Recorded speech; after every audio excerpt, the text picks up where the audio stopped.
In this HANA database, we have a table that represents e-commerce sales for an online retailer that sells women's accessories. There are some fields here that are interesting to us for business analytics. For example, the customer's location, product pricing, category, deal campaign, and customer segment data fields set us up for some fascinating relationship discovery. In this example, we're going to go from a raw data set like this one to an incredibly insightful set of information products that reveal patterns we may have otherwise missed. And getting there is easier than you might think. The first thing we might want to do with the sales data is to take this sales category field and create a chart from it. The chart summarizes total sales for each unique category in the table. In this case, I prefer to use a column chart instead, and switching that view is as simple as a click. Insights can also take advantage of spatial fields in SAP HANA by constructing queries that are executed at the database level. Creating a map is as simple as click and drag. Now, as the data begins to draw on the map, it quickly becomes clear that it's a bit too dense for us to explicitly see any patterns. Let's change the way it's displayed. Instead of looking at raw location, let's take a look at a density heat map instead. Now we've got a much better sense for how the data is distributed across the country. And to make things even better, the map is responsive to selections in the other chart. For example, we can look at the specific distribution of scarf sales simply by clicking on the bar chart. Now, our sales data also included some customer segmentation data. Let's take this field and take a look at the segment profiles that occur most in this sales dataset. A tree map is really helpful to visualize this, and we have now learned that the Gen X urban, affluent estates, cozy country living, and family landscape segments appear to be the most dominant. And, as with the other chart, clicking on one of the chart's elements highlights the corresponding customer locations on the map. But perhaps the most interesting question to ask is really a combination of these two charts. How are the customer lifestyle profiles related to their product purchases? Can we identify these relationships? The answer is yes. By using the category and segment fields together, we can create a view that shows us how they interrelate. This is called a chord diagram. On the right, we see the lifestyle segments, and on the left, we see the product categories. And clicking on any of the individual chords allows us to interrogate the sales data in new ways.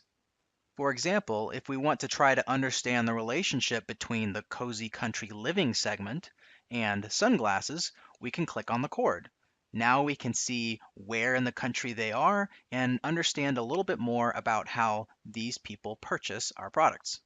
The ability to explore multiple categorical attributes spatially is incredibly powerful, and being able to understand the types of products that are most attractive to individual customer segments is critical for creating the right product mix and devising effective marketing and campaign strategies. Yet another dimension that we can explore in this data is time. By combining the same category field we've been using with the order date field, we create a timeline chart that allows us to see the distribution of sales by category over time.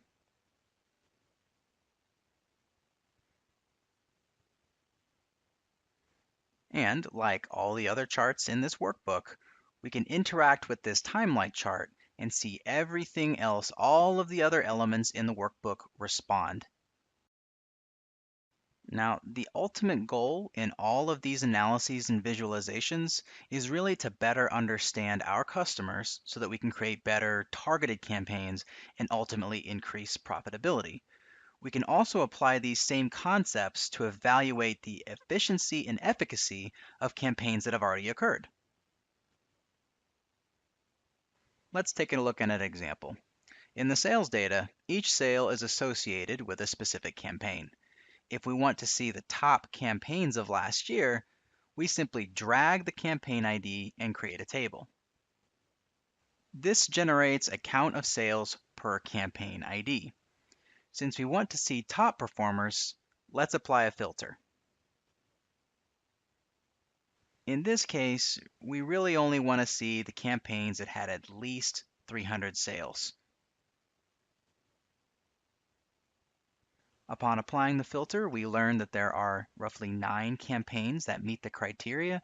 We can sort the table to see them from best to worst, and we can now interactively view where, when, and who participated in each individual campaign. We built this workbook in a matter of minutes, and not only were we able to answer some basic questions that we had, we were able to discover new questions that we should be asking. And the best part is that we did this by leveraging the power of SAP HANA through an incredibly intuitive application like Insights. We can share this notebook with others in our organization, and inevitably, next year we're going to have a new set of sales data, and we're going to run all of these same charts, maps, and statistics around that new sales data. Not only is it a system of discovery, but a system of shareable and repeatable discovery. And that's why we call it Insights.